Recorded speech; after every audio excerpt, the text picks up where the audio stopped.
What really happened to Malaysia Airlines flight MH370? The mystery surrounding Malaysia Airlines Flight 370's disappearance is one of the top aviation mysteries. After discovering no sign of the aircraft, Malaysia, China, and Australia suspended a 2-year, $200 million undersea search in the southern Indian Ocean in January 2017. A Malaysia Airlines Boeing 777-200ER departed Kuala Lumpur at 12:42 in the morning of March 8, 2014, turned toward Beijing, and ascended to its designated cruising altitude of 35,000 feet. Malaysia Airlines abbreviation is MH. The flight had the 370 number. The pilot of the aircraft was the first officer, Farik Hamid. His final training flight before earning his full certification was this one. He was trained by the pilot in charge, Zahari Ahmad Shah, one of Malaysia Airlines' most senior captains. There were 10 Malaysian flight attendants in the cabin. They had 227 people, including 5 kids, to take care of. The majority of the passengers were Chinese, 38 of the remaining passengers were Malaysian, and the others were from other nations. That evening, Captain Zahari ran the radio while First Officer Farik piloted the aircraft. The configuration was typical. The signals from Zahari were a little strange.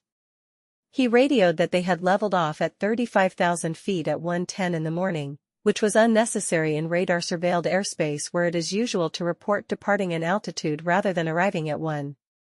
The jet left Malaysia at 1:08 and began its journey across the South China Sea toward Vietnam.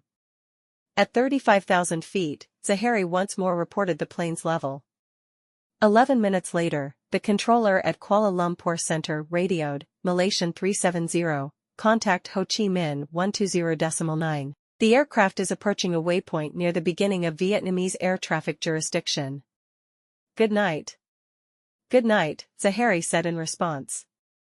370 Malaysian, the broadcast sounded okay, but he neglected to read back the frequency as he ought to have.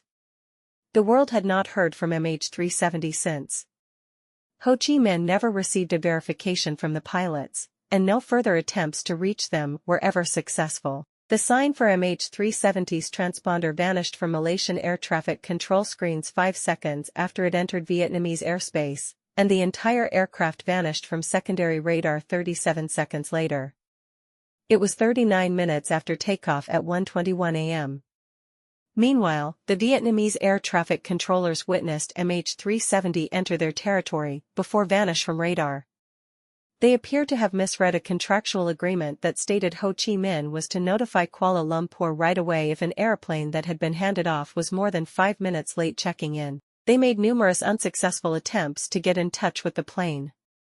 18 minutes had gone since MH370 vanished from their radar screens by the time they decided to contact Kuala Lumpur. Malaysia Airlines Flight 370 entered Vietnamese airspace, according to Vietnamese air traffic authorities, and then abruptly vanished. They attempted to reach Flight 370 repeatedly in Vietnam, but they received no response. Air traffic controllers were no longer able to track the plane after someone turned off the transponder aboard the aircraft. The aircraft was never able to switch to the radio frequency required to contact Ho Chi Minh Air Traffic Control. The transponder also completely ceased transmitting.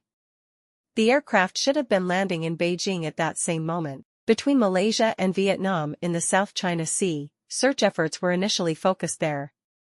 A total of 34 ships and 28 planes from 7 different nations participated in the worldwide effort. But MH370 wasn't even close to that area. Within a few days, primary radar records recovered from air traffic control computers and partially confirmed by unreleased data from the Malaysian Air Force showed that MH370 immediately turned sharply to the southwest, flew back across the Malay Peninsula, and banked around the island of Penang after disappearing from secondary radar. From there, it flew northwest, along the Strait of Malacca, and over the Andaman Sea until dissipating into darkness beyond radar's detection. The fact indicates that this was not a typical hijacking. It also wasn't similar to any other disaster or pilot suicide scenarios. From the beginning, MH370 was pointing investigators in unknown territory. Investigations into the circumstances surrounding MH370 have been ongoing, and there has been at times hysterical public speculation. Families on 4 continents were heartbroken by the death. This one did, and more than 5 years later, it is still unclear exactly where it is. Even so, a lot about the loss of MH370 has become more obvious, and it is now possible to piece together a lot of what happened that night. Although the flight data recorder and the cockpit voice recorder may never be found, the information we still need is not likely to be found in the black boxes.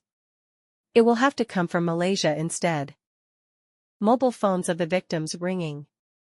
According to a different viewpoint, many family members allegedly heard a ringing tone for up to 4 days after the plane vanished.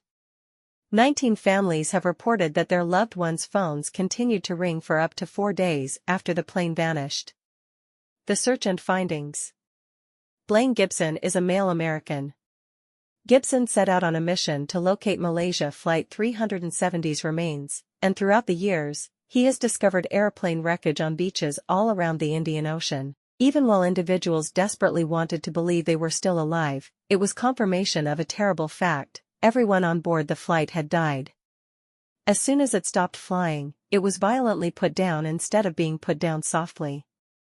Gibson discovered a 6-foot airfoil fragment on July 29, 2015, on Réunion, a French island in the Indian Ocean, roughly 550 kilometers east of Madagascar. Even stranger was how Gibson discovered the second piece of the plane. His lifelong dream was to travel to every nation in the world. He had a premonition that another piece of the plane would turn up along Mozambique's shore, and sure enough, when he looked for it, it did. Gibson assisted in the search for additional airplane debris in northeastern Madagascar. The plane's gold mine was discovered on a beach. About a third of the Malaysia Airlines Flight 370 wreckage was found today, thanks to Gibson. Backpacks and purses have also been discovered, although they have not provided any useful information. His research revealed that the plane had flown continuously for 6 hours. Gibson and aerospace engineer Richard Godfrey think the plane went down in the Indian Ocean at a depth of 4,000 meters, 2,000 kilometers west of Perth, Australia. Many areas of the Indian Ocean are still unknown, despite the fact that official investigations are no longer being conducted. It's crucial to remember that many families are still struggling with the death of their loved ones. However, it's still critical to understand what happened to Malaysia Flight 370 in order to prevent a similar disaster in the future. Some people want greater aircraft surveillance to make sure tragedies like this don't happen again, but the technology available today is still in its infancy. Consider Malaysia Airlines Flight 370 as a freak accident and tragedy for the time being. Despite how annoying it is, the truth is that we might never know more.